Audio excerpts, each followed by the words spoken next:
September 20 Jerusalem നഗരം അവർ വളഞ്ഞു. അന്ന് തന്നെ പിടിച്ചടക്കാമായിരുന്നു, പക്ഷെ ചെയ്തില്ല. സെപ്റ്റംബർ 20 ജെറൂസലേം വളയുന്നത്. ജെറൂസലേം വളഞ്ഞോടുകൂടി ജെറൂസലേമിലേക്ക് കയറാനുള്ള എല്ലാ വാതിലും തുറന്നു കിട്ടി, പക്ഷെ കയറിയില്ല. കയറുന്നത് ഒക്ടോബർ 2 എന്തുകൊണ്ടെന്നറിയോ? അന്ന് റജബ് 27. കാരണം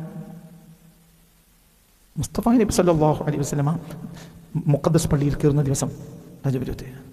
അതുവരെ പുറത്ത് കാത്തിരുന്നു.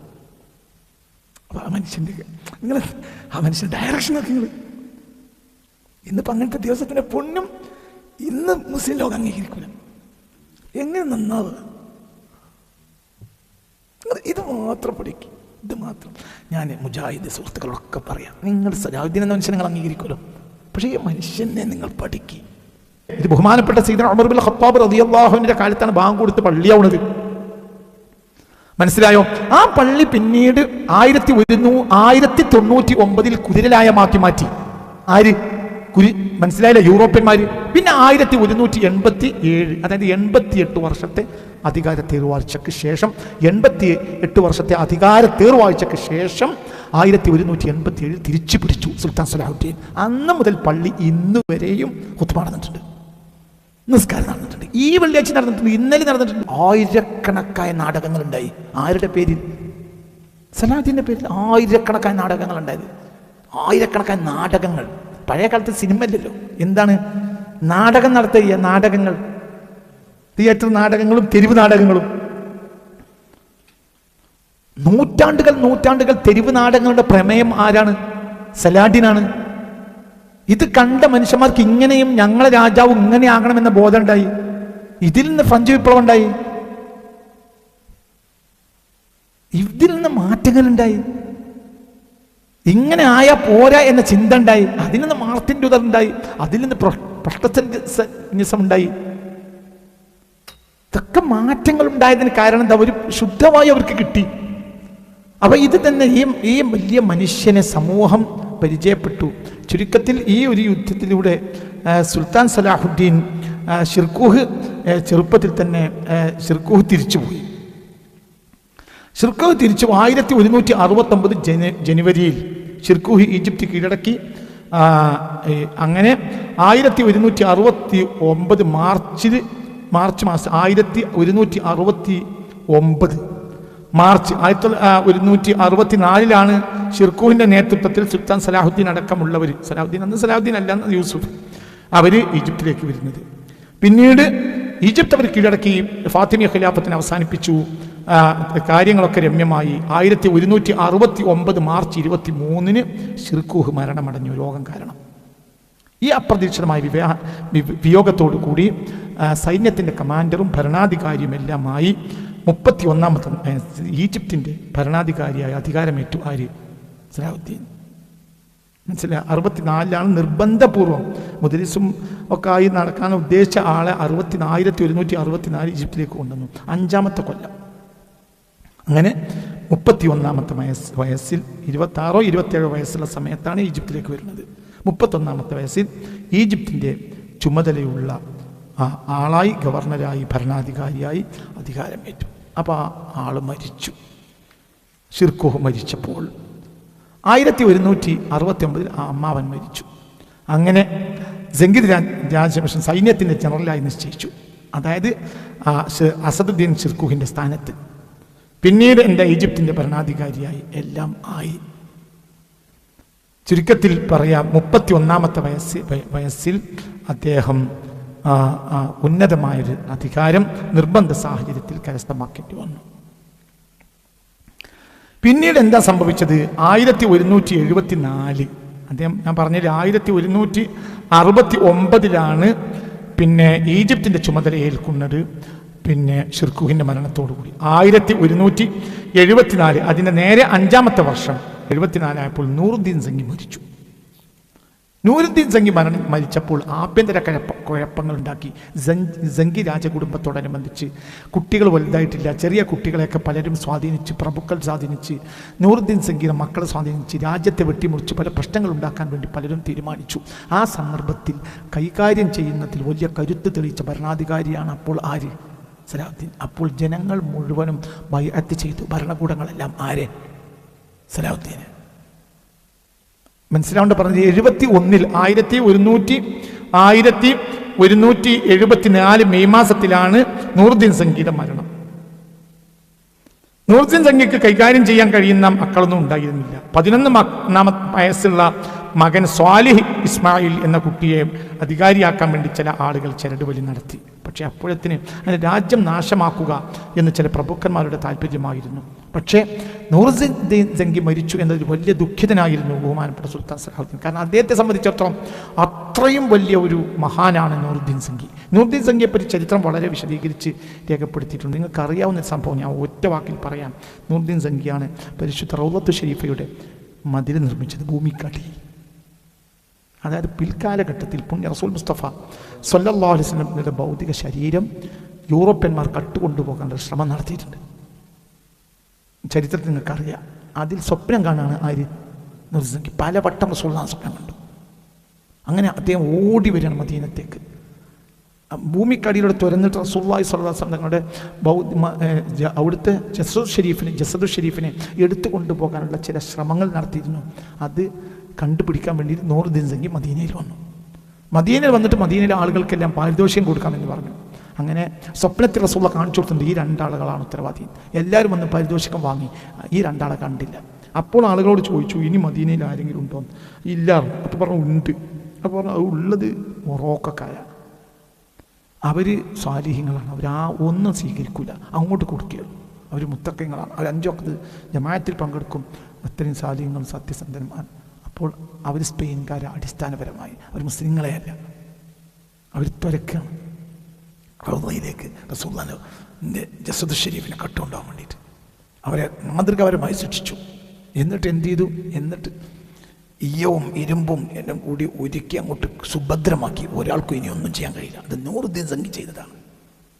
ആ നൂറുദ്ദീൻ സംഗിയുടെ ശിഷ്യനാണ് ഒരു നിലക്ക് പറഞ്ഞാൽ സുൽത്താൻ സലാഹുദ്ദീൻ സംഗി. ഈ കുട്ടിയെ മനസ്സിലാക്കി. കുട്ടി പിൽക്കാലഘട്ടത്തിൽ ലോകത്തിന് മതിയാവുമെന്ന്.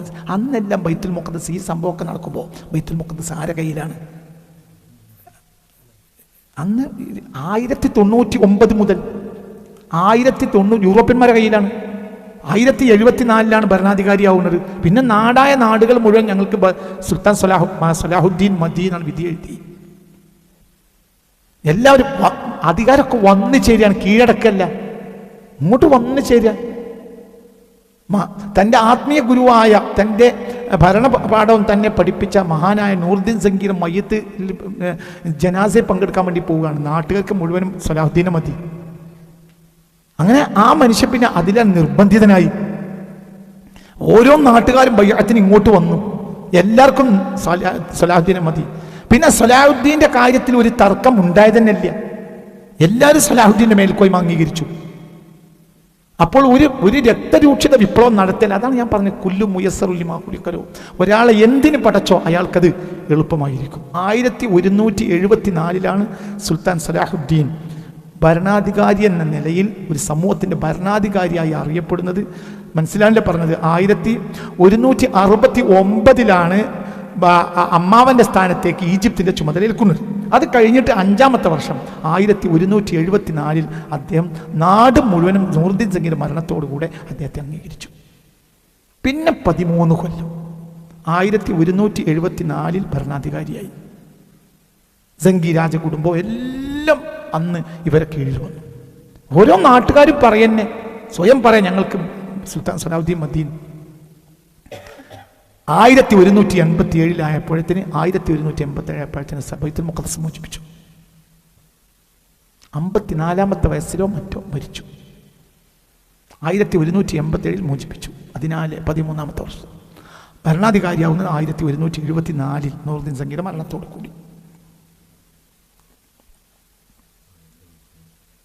നൂറുദ്ദീൻ സംഗി മരിക്കുന്നത് അങ്ങനെയാണ്. ആ നൂറുദ്ദീൻ സംഗി മരിച്ചു. മരണത്തോടു കൂടെ സുൽത്താൻ സലാഹുദ്ദീൻ AD 1174 മെയ് മാസത്തിൽ സലാഹുദ്ദീൻ ഗുരുവായൂർ നൂറുദ്ദീൻ സംഗി അന്തരിച്ചു. ഇതോടുകൂടെ സംഗീത രാജവംശത്തിൽ പല സാമ്രാജ്യത്തിൽ പല പ്രഭുക്കന്മാരും അധികാരം പിടിച്ചെടുക്കാൻ വേണ്ടി പല പ്രവർത്തനം നടത്തി.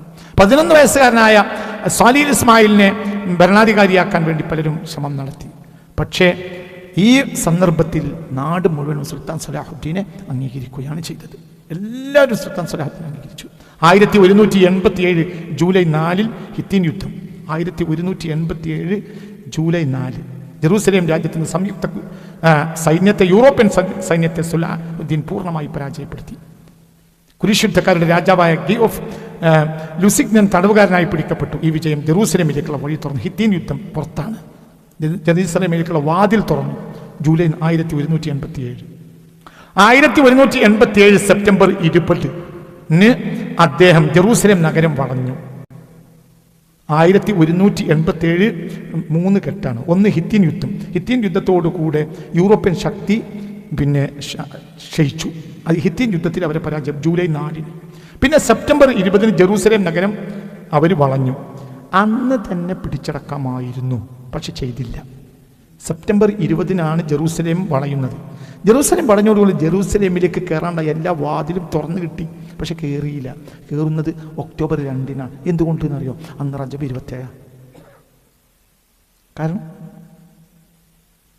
മുസ്തഫ നബി സല്ലല്ലാഹു അലൈഹി വസല്ലമ മുഖദ്ദസ് പള്ളിയിൽ കയറുന്ന ദിവസം റജബ് 27. അതുവരെ പുറത്ത് കാത്തിരുന്നു. അപ്പോൾ ആ മനുഷ്യൻ്റെ ഡയറക്ഷൻ നോക്കി നിങ്ങൾ. ഇന്നിപ്പോൾ അങ്ങനത്തെ ദിവസത്തിൻ്റെ പുണ്യം ഇന്ന് മുസ്ലിം ലോകം അംഗീകരിക്കില്ല. എങ്ങനെ നന്നാവുക? ഇത് മാത്രം പഠിക്കും, ഇത് മാത്രം. ഞാൻ മുജാഹിദ് സുഹൃത്തുക്കളൊക്കെ പറയാം, നിങ്ങൾ സലാഹുദ്ദീൻ എന്ന മനുഷ്യൻ നിങ്ങൾ അംഗീകരിക്കുമല്ലോ, പക്ഷേ ഈ മനുഷ്യനെ നിങ്ങൾ പഠിക്കുക. ഈ മനുഷ്യന് സെപ്റ്റംബർ 20 മുതൽ ഒക്ടോബർ 2 വരെ സത്യത്തിൽ ഒരു നാടകം കളി പോലെ കളിക്കുകയാണ്, കയറാതെ. എന്തുകൊണ്ട്? ഒക്ടോബർ 2 എന്ത്? അക്കൊല്ലത്തെ എന്ത്?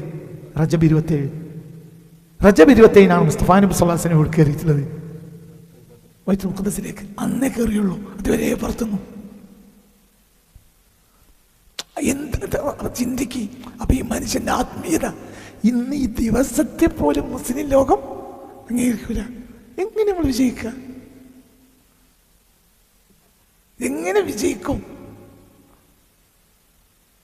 ഞാൻ പറഞ്ഞില്ലേ, നമ്മളിപ്പോൾ ഇതിൽ എന്താ പറയുക, ഇപ്പം തന്നെ കള്ളുകുടിയനായ ഒരു മനുഷ്യനാണ് ഇപ്പം നമ്മളൊരു നൂറ്റാണ്ടായി നേതാവാക്കി കൊണ്ടെടുക്കുന്നത്. പക്ക കള്ളുകുടിയൻ. ജിന്ന പക്ക കള്ളുകുടിയനാണ്, പക്ക കള്ളുകുടിയനാണ്. ഒരു കള്ളുകുടിയൻ. ജിന്ന എന്ന് പറഞ്ഞാൽ ഒരു കള്ളുകുടിയനാണ്, പക്ക കള്ളുകുടിയൻ. അതാണ് നമ്മൾ നേതാവ്. ഒരു നൂറ്റാണ്ടിലേറെയായി മുസ്ലിം ഇന്ത്യയുടെ നേതാവ് ജിന്നയാണ്. ജിന്ന ആരാണ്? പക്ക കള്ളുകുടിയൻ. എങ്ങനെ നന്നാവുക? ഇതിപ്പോൾ പറയുമ്പോൾ നിങ്ങൾക്ക് വിചാരം നമ്മൾ ലീഗിനെ പറയാണ്, കോൺഗ്രസ്. അതൊന്നല്ലടോ ഈ പറയുന്നത്. നമ്മുടെ ഡയറക്ഷൻ തെറ്റിപ്പോയി എന്നാണ് ഇതിന് മനസ്സിലാക്കേണ്ടത്. അല്ലാഹു സുബ്ഹാനഹു വ തആല മോചനം തരണമെങ്കിൽ എന്ത് വേണം? ആ വ്യക്തിക്ക് മോചനം കൊടുക്കുള്ളൂ. അങ്ങനത്തെ ഒരു വ്യക്തിക്ക് ആ മോചനം പടച്ചോൻ കൊടുക്കുള്ളൂ. ആ വ്യക്തിക്ക് ദീൻ എളുപ്പമായിരിക്കും. ഒരു വ്യക്തി സമൂഹത്തെ നന്നാക്കണമെങ്കിൽ ആ വ്യക്തിക്ക് എന്ത് വേണം? ആ വ്യക്തി ദീന് വേണം. അമ്പ്യാക്കളെ പണിയല്ലേ എടുക്കുന്നത്. അമ്പ്യാക്കൾക്ക് എന്താ ഉള്ളത്? സ്വത്തും മുതലും അധികാരം ഒന്നല്ല. അവർക്ക് എന്താ ഉള്ളത്? ദീന്.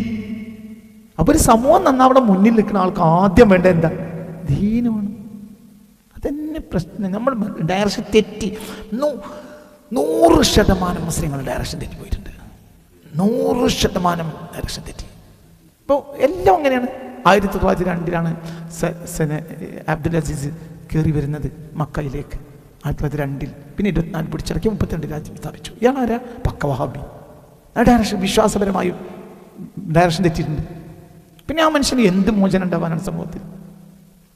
അപ്പം നമ്മൾ പ്രശ്നങ്ങൾ ശരിക്കും നമ്മൾ മനസ്സിലാക്കണം. ചുരുക്കത്തിൽ 1187 ജൂലൈ മാസത്തിൽ ഹിത്തീൻ യുദ്ധം, ബാറ്റിൽ ഓഫ് ഹിത്തീൻ നടന്നു. ബാറ്റിൽ ഓഫ് ഹിത്തീനിൽ എന്താ പറയുക, യൂറോപ്യന്മാരുടെ രാജാവായ ഗൈ ഓഫ് ലുസിഗ്നനെ തടവുകാരനായി പിടിച്ചു. 1187 സെപ്റ്റംബർ 20 ജെറൂസലേം വളഞ്ഞു. 1187 ഒക്ടോബർ 2 ജെറൂസലേം കീഴടക്കി. നേരെ പള്ളിക്കുള്ളിലേക്ക് കയറി. കാരണം അന്നാണ് ആര് കയറിയത്? പുണ്യ റസൂൽ മുസ്തഫ റസൂലുള്ളാഹി. യുദ്ധത്തിന് നഗരമതിൽ തകർത്തു. ബാലിയൻ സലാഹുദ്ദീന് മുന്നിൽ കീഴടങ്ങി. 88 വർഷത്തെ യൂറോപ്യൻ അധിനിവേശത്തിന് അറുതി വരുത്തിയത് എന്നാണ് 1187 ഒക്ടോബർ മാസം 2 എന്ന മെഹറാജിൻ്റെ രാത്രി. അള്ളാഹുവിൻ്റെ ഹബീബ് സല്ലല്ലാഹു അലൈഹി വസല്ലം തങ്ങൾക്ക് അള്ളാഹു സുബ്ഹാനഹു വ തആല ഇസ്രാഉം മിഅ്റാജും നൽകിയ ആ രാത്രിയാണിത്. അപ്പോൾ അതൊക്കെ ചരിത്രമുണ്ട്. അവിടുന്ന് പിന്നെ ഇന്ന് വരെ പുറത്തേക്ക് നമ്മൾ പോയിട്ടില്ല. ഇന്നും അന്ന് മുതൽ ഇന്നും ഇപ്പോൾ പരിസരത്ത് മുഴുവനും 1967 ശേഷം അധികാരം മുഴുവനും പോയി ജൂതന്മാരുടെ കയ്യിലാണ്. എന്നാൽ പള്ളി നമ്മൾക്ക് തന്നെയാണ്. സലാഹുദ്ദീൻ്റെ പള്ളി ഇപ്പോഴും നമ്മളെ കയ്യിൽ തന്നെയാണ്. മനസ്സിലായില്ല? 1187 സലാഹുദ്ദീൻ തിരിച്ചു പിടിച്ചതിന് ശേഷം ഇന്ന് ഈ സെക്കൻഡ് വരെയും ബൈത്തുൽ മുഖദ്ദസ് പള്ളി നമുക്ക് നഷ്ടപ്പെട്ടിട്ടില്ല. പ്രദേശത്തിൻ്റെ അധികാരം നഷ്ടപ്പെട്ടു. 1967 6 ഡേ വാറോടുകൂടി അധികാരം നഷ്ടപ്പെട്ടുള്ളൂ പ്രദേശത്തിൻ്റെ. എന്നാൽ പള്ളി ആരുടെ കയ്യിൽ തന്നെ? ഈ പള്ളി പള്ളിയാക്കിയത് മനസ്സിലായില്ലേ? ഇത് ബഹുമാനപ്പെട്ട സയ്യിദുനാ ഉമർ ബിൻ ഖത്താബ് റളിയല്ലാഹു അൻഹുവിന്റെ കാലത്താണ് ബാങ്ക് കൊടുത്ത് പള്ളിയാവുന്നത്. മനസ്സിലായോ? ആ പള്ളി പിന്നീട് 1199 കുതിരലായമാക്കി മാറ്റി. ആര്? മനസ്സിലായില്ലേ? യൂറോപ്യന്മാര്. പിന്നെ 1187, അതായത് 88 വർഷത്തെ അധികാര തേർവാഴ്ചക്ക് ശേഷം 88 വർഷത്തെ അധികാര തേർവാഴ്ചക്ക് ശേഷം 1187 തിരിച്ചു പിടിച്ചു സുൽത്താൻ സലാഹുദ്ദീൻ. അന്ന് മുതൽ പള്ളി ഇന്ന് വരെയും ഖുത്ബ നടന്നിട്ടുണ്ട്, നിസ്കാരം നടന്നിട്ടുണ്ട്. ഈ വെള്ളിയാഴ്ച നടന്നിട്ടുണ്ട്, ഇന്നലെ നടന്നിട്ടുണ്ട്. പ്രദേശത്തിന്റെ അധികാരം 967 ശേഷം ആരുടെ കയ്യിലേക്ക് മാറി? ഇസ്രായേൽ. മനസ്സിലായില്ല? പ്രദേശത്തിന്റെ അധികാരം മാറി, പള്ളിപ്പള്ളി നമ്മളെ കയ്യിൽ തന്നെയാണ്. അപ്പോൾ ഈ സുൽത്താൻ സലാഹുദ്ദീന് അല്ലാഹു സുബ്ഹാനഹു വ തആല കൊടുത്ത തൗഫീഖ് ഇപ്പോഴും അസ്തമിച്ചിട്ടേ ഇല്ല. ഇപ്പോഴും അങ്ങനെ തന്നെയാണ്. അപ്പം പള്ളി പൊളിച്ചു നീക്കാൻ വേണ്ടിയിട്ടുള്ള പരിപാടിയാണ് ഇപ്പം നടന്നുകൊണ്ടിരിക്കുന്നത്. അതൊക്കെ പല പണി നടക്കുന്നുണ്ട്. പക്ഷെ ആ ഒരു അതിന് ബർക്കത്ത് ഉണ്ടാവുമല്ലോ. കാരണം അതിന് കാത്തിരിക്കാൻ ഞാൻ പറഞ്ഞില്ലേ, സെപ്റ്റംബർ 20 കയറാം. വീണിട്ടുണ്ട്, ജെറൂസലേമിന്റെ വീഴ്ച സംഭവിച്ചിട്ടുണ്ട്. പക്ഷെ കയറിയില്ല. ബർക്കത്തിനോട് കാത്തിരുന്നു. അതൊക്കെ കണക്കാക്കി വരികയാണ്. അള്ളാഹിന്റെ ഹബീബ് സല്ലല്ലാഹു അലൈഹി വസല്ലമയെ അവിടെ മുന്നിലാക്കുകയാണ്. അങ്ങനെ അപ്പോൾ ആ മനുഷ്യൻ അല്ലാഹു സുബ്ഹാനഹു, ഇതൊക്കെ മുസ്ലിങ്ങൾ ചിന്തിക്കണം. നിങ്ങളിതൊക്കെ ഒന്ന് പഠിക്കണം. ഞാനീ പറയുന്നത് ഇത് സത്യമാണോ അല്ലേ നിങ്ങൾ ചിന്തിക്കുക. അതേ സമയത്ത് ഈ നഗരം കീഴടക്കിയപ്പോൾ ഇനി ലോകത്തിന് കാണിച്ച മാതൃക, ജെറൂസലേം കീഴടക്കിയപ്പോൾ കാണിച്ച മാതൃക ലോകത്തെ അത്ഭുതപ്പെടുത്തുന്ന മാതൃകകളാണ്. എന്തൊക്കെയാണ് അദ്ദേഹത്തിൻ്റെ എന്താണ് കീഴടക്കിയപ്പോൾ ടേംസ് ഓഫ് ക്യാപിറ്റുലേഷൻ, എന്താണ് അദ്ദേഹത്തിൻ്റെ വ്യവസ്ഥകൾ, ഒരു നഗരം കീഴടക്കിയപ്പോൾ എന്താണ് അദ്ദേഹം ചെയ്തത് എന്നതിനെക്കുറിച്ച്, എന്തൊക്കെയാണ് ചെയ്തത് എന്നതിന് വിശദമായ ചില കീഴടക്കിയപ്പോൾ ഉണ്ടാക്കിയ നിയമങ്ങൾ. സുൽത്താൻ സലാഹുദ്ദീൻ എന്ത് ചെയ്തു? യൂറോപ്യന്മാർ ചെയ്തത് എന്താ? ആ നഗരത്തിലുള്ളവരെ മുഴുവനും കൂട്ടക്കൊല ചെയ്തു. എന്നാൽ സുൽത്താൻ സലാഹുദ്ദീൻ ആളുകൾക്ക്, യൂറോപ്യന്മാർക്ക് അവിടെ നിന്ന് മനസ്സിലായില്ലേ പറഞ്ഞത്, തിരിച്ചു പോകാം യൂറോപ്പിലേക്ക്, മോചനദ്രവ്യം കൊടുത്താൽ മതി എന്ന നിയമം വെച്ചു. ആണുങ്ങൾക്ക് 10 ദിനാർ, പെണ്ണുങ്ങൾക്ക് 5 ദിനാർ, കുട്ടികൾക്ക് 1 ദിനാർ. ആണുങ്ങൾക്ക് 10 ദിനാർ മോചനദ്രവ്യം കൊടുക്കുക, അത് പോവാം, നിങ്ങൾ ഇഷ്ടമുള്ളത് പോവാം. ആർക്ക്? യൂറോപ്യന്മാർക്ക്, മതക്കാർക്കല്ല. 1 ഉറുപ്പികയും കൊടുക്കാതെ ആ നാട്ടിൽ താമസിക്കാം മുസ്ലിങ്ങൾക്കും ജൂതന്മാർക്കും ക്രിസ്ത്യാനികൾക്കും. യൂറോപ്യന്മാർ വന്നവരാ, അവർക്ക് തിരിച്ചു പോകാം. അവർ അടിമപ്പെടുത്താൻ വേണ്ടി വന്നു, അടിമപ്പെടുത്തി. 88 വർഷങ്ങൾക്ക് ശേഷം നമ്മൾ തിരിച്ചു പിടിച്ചു, കൊല്ലുന്നില്ല. യൂറോപ്യന്മാർ വന്നപ്പോൾ എന്താ ചെയ്തത്? കൊലപാതകം നടത്തി. 10,000-കണക്കായ ആളുകളെ കൊന്നു ഒറ്റ ദിവസത്തിൽ, ഒരൊറ്റ സന്ദർഭത്തിൽ മാത്രം. എന്നാൽ ഒരാളെയും കൊന്നില്ല. അവർക്ക് എന്തുകൊണ്ട്? പരിശുദ്ധമായ ഈ മണ്ണിൽ പരമാവധി രക്തച്ചൊരിച്ചിൽ ഒഴിവാക്കണം. മകനോട് അവസാനം വസിയത്ത് കൊടുക്കുന്നുണ്ട്. എന്ത്? പരമാവധി എന്തൊരു ഇടപെടലും രക്തച്ചൊരിച്ചിൽ ഒഴിവാക്കണം. അതാണ് നമ്മൾ ചെയ്യേണ്ടത്. മനുഷ്യരുടെ രക്തത്തിന് വിലയുണ്ട് എന്ന് പറഞ്ഞുകൊണ്ടാണ് നമ്മുടെ നബി നമ്മളെ വിട്ടുപിരിഞ്ഞിട്ടുള്ളത്. രക്തത്തിന് വിലയുണ്ട്, അതുകൊണ്ട് ഒരിക്കലും രക്തച്ചൊരിച്ചിൽ ചെയ്യരുത്. പരമാവധി രക്തച്ചൊരിച്ചിൽ ഒഴിവാക്കണം. അപ്പോൾ മോചനദ്രവ്യം കൊടുക്കണം എന്ന് വ്യവസ്ഥ വെച്ചു. വിട്ടുപോകുന്ന ഓരോ യൂറോപ്യനും ഒരു നിശ്ചിത തുക, ഒരു പുരുഷന് 10 ദിനാർ, സ്ത്രീക്ക് 5 ദിനാർ, കുട്ടിക്ക് 1 ദിനാർ. 10,000-കണക്കിന് പാവപ്പെട്ടവർക്ക് ഈ തുക നൽകാൻ കഴിയില്ല എന്ന് പിന്നീട് സുൽത്താൻ സലാഹുദ്ദീൻ മനസ്സിലാക്കിയപ്പോൾ എന്തുണ്ടായി എന്നറിയോ? എല്ലാവർക്കും കൂടെ ഒരു 30,000 ദിനാർ വാങ്ങി. 7,000 ആളുകൾക്ക് 30,000 ദിനാർ സ്വീകരിച്ചു. എന്നിട്ട് അവർ പുറത്താക്കി. 7,000 ആളുകൾക്ക് 30,000 ദിനാർ വാങ്ങി.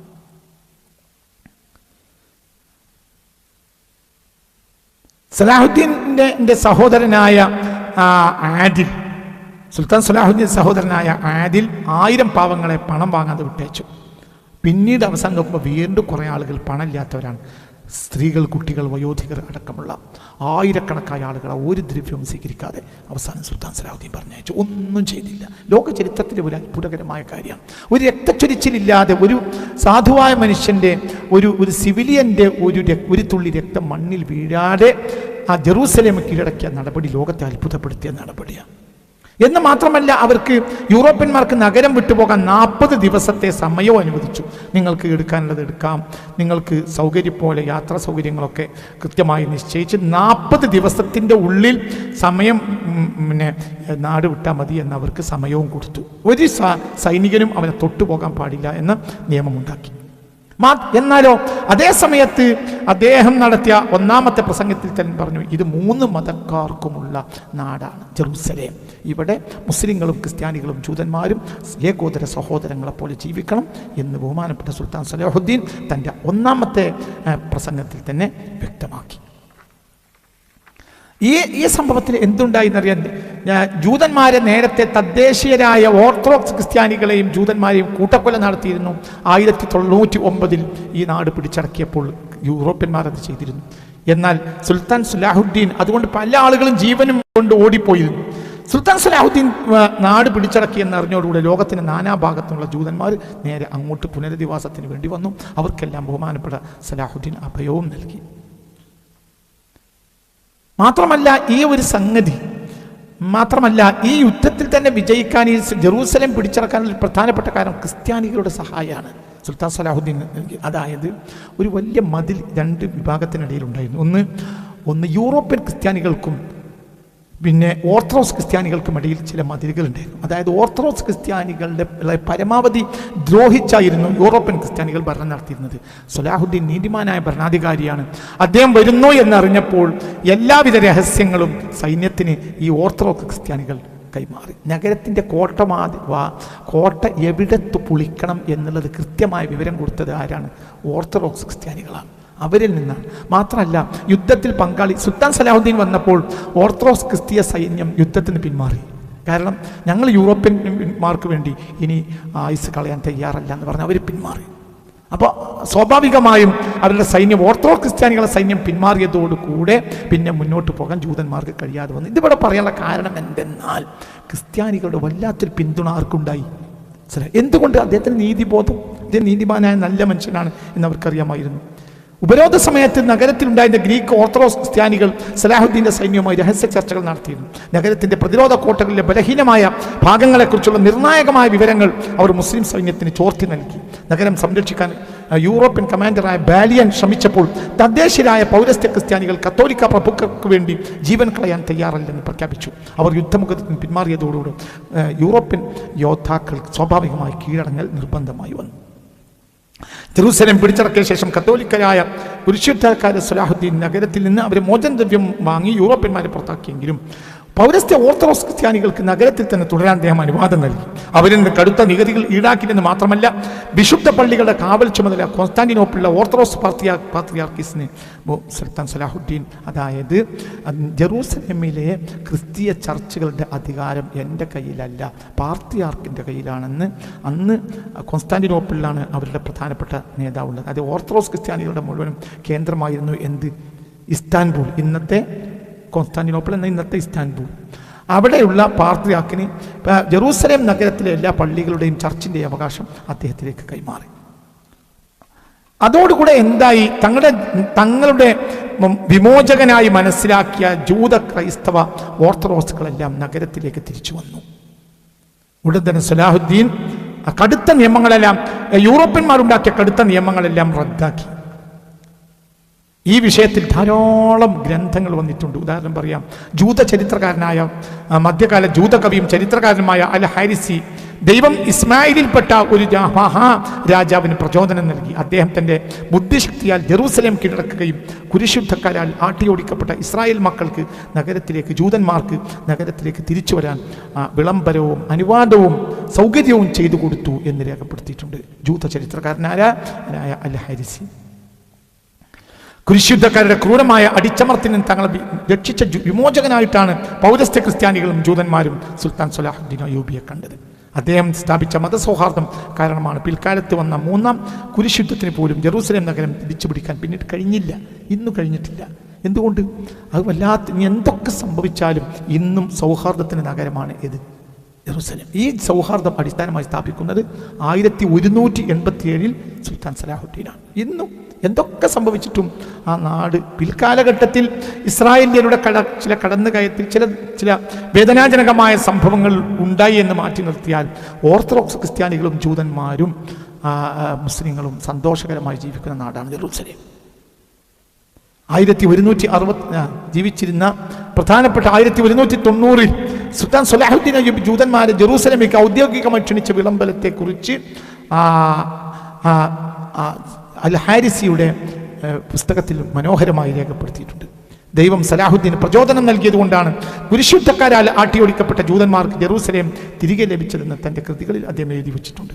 അതേപോലെ തന്നെ മിഖായേൽ ഒന്നാമൻ എന്ന പാത്രിയാർക്കീസ്, അദ്ദേഹം ഓർത്തഡോക്സ് സഭയുടെ ഏറ്റവും പരമോന്നത തലവനാണ്. ഈ പാത്രിയാർക്കീസ് മിഖായേൽ ഒന്നാമൻ എന്നാണ് അദ്ദേഹത്തിൻ്റെ പേര്.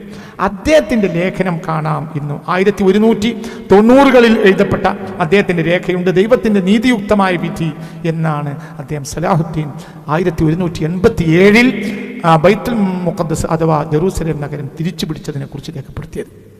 കുരിശുദ്ധക്കാരുടെ ക്രൂരമായ പീഡനങ്ങളിൽ നിന്നും നികുതി ഭാരങ്ങളിൽ നിന്നും പൗരസ്ത്യ ക്രിസ്ത്യാനികളെ രക്ഷിക്കാൻ ദൈവം അയച്ച ആളാണ് സലാഹുദ്ദീൻ എന്ന് അദ്ദേഹത്തിൻ്റെ ലേഖനത്തിൽ കാണാം.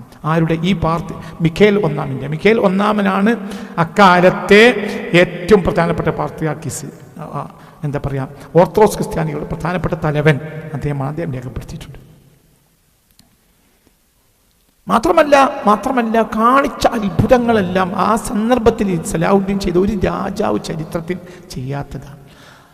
അതായത് പറയാം, എന്താ നമുക്ക് അത്ഭുതമായി തോന്നി എങ്ങനെ ഒരു മനുഷ്യൻ ഇതൊക്കെ ചെയ്യാൻ. ചില സംഭവങ്ങൾ നിങ്ങളോട് പറയാം. 1187 ചില ഹിസ്റ്റോറിയൽ ബാക്ക്ഗ്രൗണ്ടുകൾ ഇന്നും നമുക്കതിൻ്റെ ചില സാഹചര്യങ്ങൾ, ചില ചരിത്രപരമായ പശ്ചാത്തലങ്ങൾ നമ്മൾ പഠിച്ചാൽ നമ്മൾ അത്ഭുതപ്പെട്ടു പോകുന്ന ചില സംഭവങ്ങളുടെ ചില ചിത്രങ്ങൾ മാത്രം ഞാൻ നിങ്ങളുടെ മുന്നിൽ പറയാം. ജൂലൈയിൽ നടന്ന 1187 ജൂലൈ ഹിത്തീൻ യുദ്ധത്തെക്കുറിച്ച് നിങ്ങളോട് പറഞ്ഞു. ആ യുദ്ധത്തിൽ യൂറോപ്യന്മാർ പൂർണ്ണമായി പരാജയപ്പെട്ടിരുന്നു. ഈ യുദ്ധത്തിൽ യൂറോപ്യൻ രാജാവായിരുന്ന ഗെയ് ഉൾപ്പെടെയുള്ള പ്രമുഖർ തടവുകാരാക്കപ്പെട്ടു. എന്നാൽ യുദ്ധക്കളത്തിൽ നിന്ന് കഠിനമായി പോരാടി ജീവനോടെ രക്ഷപ്പെട്ട ചുരുക്കം ചില യൂറോപ്യൻ സൈനിക നേതാക്കളിൽ ഒരാളായിരുന്നു ബാലിയൻ. അവിടെ നിന്ന് പലസ്തീൻ തീരത്തെ ടയർ എന്ന സുരക്ഷിതമായ പ്രദേശത്ത് അഭയം പ്രാപിച്ചു. എന്നാൽ അദ്ദേഹത്തിൻ്റെ ഭാര്യയായ മരിയ കൊംനേന എന്ന സ്ത്രീ അന്ന് ജെറൂസലേമിലായിരുന്നു. ഭാര്യ മക്കളും ജെറൂസലേമിലാണുള്ളത്. ഇദ്ദേഹമാകട്ടെ പ്രമുഖനായ സൈനിക ബലിയൻ. അദ്ദേഹം ഒരു അവരുടെ സൈന്യത്തലവനാണ്. ഹിത്യൻ യുദ്ധത്തിലെ സൈന്യത്തലവനാണ് ബലിയൻ. അദ്ദേഹം അവിടുന്ന് രക്ഷപ്പെട്ടു. പക്ഷേ അദ്ദേഹത്തിൻ്റെ ഭാര്യ മക്കളും ജെറൂസലേമിലാണ്. ജെറൂസലേം നഗരമാകട്ടെ അന്ന് സലാഹുദ്ദീൻ്റെ കയ്യിലുമാണ്. ഭാര്യ മക്കളും സലാഹുദ്ദീൻ്റെ കയ്യിലാണ്. ഇദ്ദേഹത്തിന് പിന്നീട് എന്ത് ചെയ്തു? അദ്ദേഹം സുൽത്താൻ സലാഹുദ്ദീനോട്, എനിക്ക് ഒരു എതിർ പാർട്ടിയുടെ സൈന്യത്തലവൻ പറയാണ്, എനിക്ക് എൻ്റെ ഭാര്യയുടെയും കുട്ടികളെയും അടുത്ത് പോയി അവരെ മോചിപ്പിച്ചു കൊണ്ടുവരണം എന്ന് സലാഹുദ്ദീനോട് അപേക്ഷിച്ചു. അപ്പോൾ സലാഹുദ്ദീൻ എന്ത് ചെയ്തു? ആയിക്കോട്ടെ, സമ്മതിച്ചു. സത്യത്തിൽ ഒരു സൈന്യത്തലവനെ, പരാജയപ്പെടുത്തപ്പെട്ട സൈന്യത്തലവനെ കൊല്ലുക, അവരുടെ ഭാര്യ മക്കളെ കുടുംബത്തിനെ അടക്കം കൊല്ലുക എന്നതാണ് എക്കാലത്തെ മനുഷ്യന്മാർ ചെയ്തിട്ടുള്ള കാര്യം. ഇന്നും മനുഷ്യൻ്റെ അവസ്ഥ അതാണ്. എൻ്റെ ജീവിതത്തിൽ എനിക്ക് ഏറ്റവും വേദനാജനകമായി ഞാൻ കണ്ട ഒരു സംഭവം എന്താണെന്ന് വെച്ചാൽ, ഒരിക്കൽ പ്രസംഗത്തിൽ പറഞ്ഞിട്ടുണ്ട്, എൻ്റെ ജീവിതത്തിൽ കണ്ടിട്ടുള്ള ഏറ്റവും ജനകമായ സംഭവം പ്രഭാകറിൻ്റെ മക്കളെ എന്താ പറയുക, പോലീസ് വെടിവെച്ചിട്ടാണ് കണ്ടത്. അങ്ങനത്തെ ഒരു വേദനാജനകമായ സംഭവം ഞാൻ കണ്ടിട്ടില്ല. പ്രഭാകറിൻ്റെ മക്കൾ, പ്രഭാകരനെ അറിയില്ലേ? LTT തലവനായിരുന്ന പ്രഭാകരൻ്റെ കുട്ടികൾ പോലീസിൻ്റെ അഭയം തേടി. കൊളംബോയിൽ വേലുപ്പള്ളി പ്രഭാകരൻ്റെ മക്കളെ. എന്നിട്ട് പോലീസ് ചായയും ബിസ്ക്കറ്റും കൊടുത്തു. ഈ ചായയും ബിസ്ക്കറ്റും തിന്നുകൊണ്ടിരിക്കുമ്പോൾ ആ കുട്ടികളെ പോലീസ് വെടിവെച്ചു. എനിക്ക് സഹിക്കാൻ കഴിയില്ല. എനിക്കിന്ന് ഓർത്താൽ വേദന തോന്നുന്ന രംഗാണത്. അതിൻ്റെ ഒരു കട്ടിങ് ഒരാൾ എനിക്ക് അയച്ചു. അതിൻ്റെ ഞെട്ടലിപ്പ്, മനുഷ്യനെ എങ്ങനെ ആക്കാൻ കഴിയുക? എന്താ പ്രഭാകരാണെങ്കിൽ ഓക്കെ, പ്രഭാകർ അവർ ശത്രു, ഈ പാവപ്പെട്ട മക്കൾ എന്ത് വെച്ചു? ഇത് ആധുനിക സംസ്കാരമുള്ളവൻ, വിദ്യാഭ്യാസമുള്ളവൻ, ആധുനിക വിദ്യായോഗ്യൻ എന്നൊക്കെ പറയുന്ന ഇന്നത്തെ മനുഷ്യരായി ഇത് ചെയ്യുന്നത്. എനിക്കത് സഹിക്കാനേ കഴിയാത്ത സംഭവം.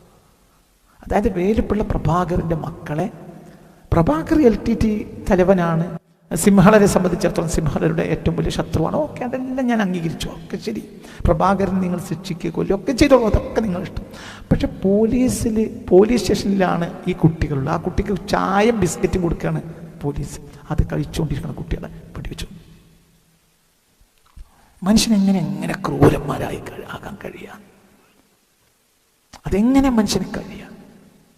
എനിക്കിപ്പോഴും ഉത്തരം, മനുഷ്യൻ എന്നും ക്രൂരൻ തന്നെയാണ്. അപ്പൊ അവിടെയാണ് എന്ത് ചെയ്യുന്നറിയോ? ബലിയൻ എന്ന് പറഞ്ഞ സൈനിക തലവനായ എതിരാളിയുടെ, എന്നിട്ട് അയാൾ ഭാര്യയെയും മക്കളെയും പോയി കണ്ട് അവരെ കൊണ്ടുവരാൻ, രക്ഷപ്പെടുത്തി കൊണ്ടുവരാൻ അനുവാദം ചോദിച്ചപ്പോൾ അതെങ്ങനെയാ സമ്മതിക്കുക? ഈ സൈനിക എതിർ പാർട്ടിയുടെ സൈനിക തലവനെ സ്വാഭാവികമായി കൊല്ലുക എന്നുള്ളതാണല്ലോ അവരുടെ നിയമം, എക്കാലത്തെയും നിയമം. കൈകിട്ടിയ കൊല്ലുക. സ്വന്തം വീട്ടിൽ മക്കളെയും പേരമക്കളെയും കൂടെ ജീവിച്ച ഒരു മനുഷ്യനാണ് ഇപ്പോൾ എന്താ പറയാ, ഇറാന്റെ പരമോന്നത ആത്മീയ നേതാവിനെ ആ വീട്ടിലിട്ടാണ് അമേരിക്ക പോകുന്നത്. ഇന്ന് മനുഷ്യൻ കളിക്കണ പണിയാണ് ഇത്. ആയിരക്കണക്കായ കൊല്ലങ്ങൾക്ക് മുമ്പാണ് ഒരു മനുഷ്യൻ ഇങ്ങനെ ചെയ്യുന്നത്. നിങ്ങൾക്ക് പറഞ്ഞത് മനസ്സിലായ? പാഠം ഉൾക്കൊള്ളില്ല മനുഷ്യന്മാർ. അപ്പോൾ എന്ത് ചെയ്തു? ബലിയനോട് പറഞ്ഞു, എതിർ പാർട്ടിയുടെ സൈനിക തലവനാണ്. അപ്പോൾ പറഞ്ഞു, ആയിക്കോട്ടെ, നിങ്ങൾക്ക് നിങ്ങളുടെ ഭാര്യയുടെ അടുത്ത് പോയി ഒരു രാത്രി താമസിക്കാം, അവരെ കൊണ്ടുവരും ചെയ്യാം. പക്ഷെ ഒരു രാത്രിയേക്കാൾ കൂടുതൽ ജെറൂസലേം നഗരത്തിൽ തങ്ങാൻ പാടില്ല. ഒരു രാത്രി നിങ്ങൾക്ക് നിങ്ങളുടെ ഭാര്യയുടെ കൂടെ കഴിയാം, മക്കളെയും കൂട്ടി പിറ്റേന്ന് യാത്ര ചെയ്യാം, സുരക്ഷിതമായി നിങ്ങൾ ഉദ്ദേശിച്ച സ്ഥലത്ത് എത്തിച്ചേരും. പക്ഷെ ഒരു രാത്രിയേക്കാൾ കൂടുതൽ നിങ്ങൾ അവിടെ താമസിക്കാൻ പാടില്ല. എന്തുകൊണ്ട്? സെക്യൂരിറ്റി പ്രശ്നമാണ്. ഒന്ന് മാത്രമല്ല, സ്വാഭാവികമായും അവിടെയുള്ള ആളുകളെ കൂട്ടി വീണ്ടും യുദ്ധം തുടങ്ങണമെന്ന് അയാൾക്ക് തോന്നും. സംഭവിച്ചു. ഇയാൾ ദൈവനാമത്തിൽ പ്രതിജ്ഞ ചെയ്യാൻ വേണ്ടി പറഞ്ഞു, അത് പ്രതിജ്ഞ ചെയ്തു ബലിയൻ.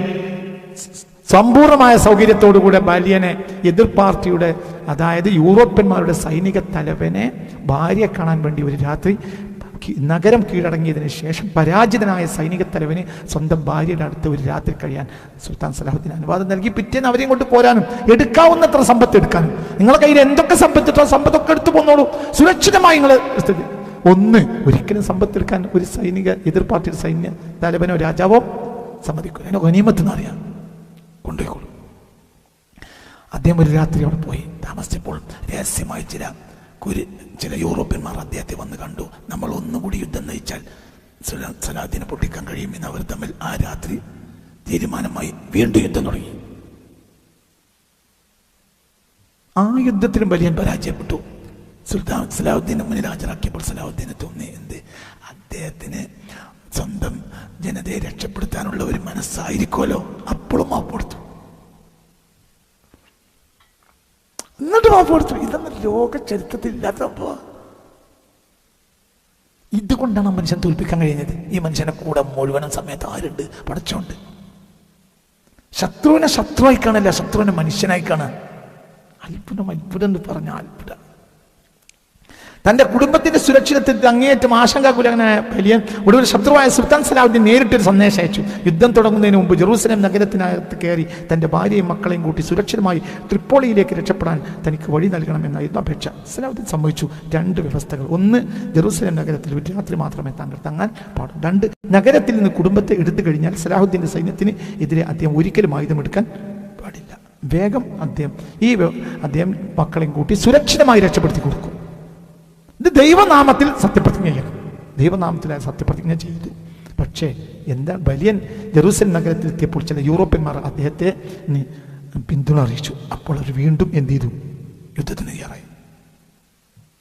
തന്റെ വിശുദ്ധമായ സത്യപ്രതിജ്ഞ അദ്ദേഹം ലംഘിച്ചു.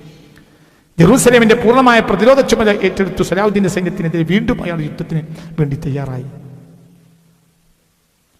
ആ യുദ്ധവും പരാജയപ്പെട്ടപ്പോൾ വീണ്ടും സന്ദേശം അയച്ചു, മാപ്പ് തരണം. അപ്പോഴും സലാഹുദ്ദീൻ മാപ്പ് കൊടുത്തു. തന്റെ ശത്രു പരസ്യമായി വാക്ക് ലംഘിച്ച് തനിക്കെതിരെ യുദ്ധത്തിന് തയ്യാറെടുത്തിട്ടും സലാഹുദ്ദീൻ കോപിച്ചില്ല. ബലിയൻ ഒരു കുടുംബനാഥൻ എന്ന നിലയിലും സ്വന്തം ജനങ്ങൾ സംരക്ഷിക്കേണ്ടി വന്ന ഒരു ഭരണാധികാരി എന്ന നിലയിലുമാണ് തെറ്റായ തീരുമാനമെടുത്തതെന്നും ആ സാക്ഷ്യത്തെ ലംഘിക്കേണ്ടി വന്നതെന്നും സലാഹുദ്ദീൻ മനസ്സിലാക്കി.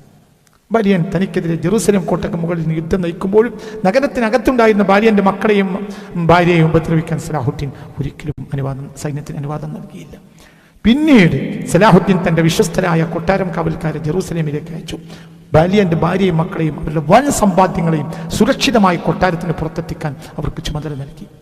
പുറത്ത് മുസ്ലിം സൈന്യവും യൂറോപ്യൻ സൈന്യവും തമ്മിൽ കടുത്ത യുദ്ധം നടക്കുകയായിരുന്നിട്ടും സലാഹുദ്ദീൻ്റെ സൈനികർ ഈ കുടുംബത്തിന് ചുറ്റും കാവലൊരുക്കി. അവരൊരപകടവും കൂടാതെ യൂറോപ്യന്മാരുടെ കേന്ദ്രമായ ട്രിപ്പോളിയൻ നഗരത്തിലേക്ക് സുരക്ഷിതമായി എത്തിച്ചു കൊടുത്തു. ഒന്നും ചെയ്തില്ല. യുദ്ധകാലത്ത് വഞ്ചന കാണിക്കുന്ന ശത്രുവിൻ്റെ കുടുംബത്തെ തടവിലാക്കുകയോ വധിക്കുകയോ ചെയ്യുന്ന അക്കാലത്ത് യൂറോപ്യൻ രാജാക്കന്മാർ ഉൾപ്പെടെയുള്ളവർക്കിടയിൽ സാധാരണയായിരുന്നു. അതായത് അവരെ പെണ്ണുങ്ങൾ ബലാത്സംഗം ചെയ്യുക, അവരെ സമ്പത്ത് പിടിച്ചെടുക്കുക, അതൊക്കെ സർവ്വസാധാരണയായിരുന്നു അവർക്കിടയിൽ. എന്നാൽ സലാഹുദ്ദീൻ കാണിച്ച ഈ ഉദാരതയും മാന്യതയും ഭാര്യനെ പോലും അത്ഭുതപ്പെടുത്തി. പിന്നീട് ജെറൂസലേം നഗരം കീഴടങ്ങുന്ന സമയത്ത് യാതൊരുവിധ കൂട്ടക്കൊലകളും ഇല്ലാതെ സലാഹുദ്ദീനുമായി മാന്യമായ ചർച്ച നടത്തിയിട്ട് വിഷയങ്ങൾ പരിഹരിക്കാൻ ഭാര്യൻ തന്നെ തയ്യാറായി. എന്തുകൊണ്ട്? കാരണം ഇങ്ങനെ ഒരു മനുഷ്യനെ ചരിത്രത്തിൽ അവർ പരിചയപ്പെട്ടിട്ടില്ല എന്നതാണ് കാരണം. അങ്ങനെ ഒരുപാട് സംഭവങ്ങൾ പിൽ കാലഘട്ടത്തിൽ ഒരുപാട് ചരിത്ര സാക്ഷ്യങ്ങൾ പിൽ കാലഘട്ടത്തിൽ സലാഹുദ്ദീനെ കുറിച്ച് യൂറോപ്യന്മാർ തന്നെ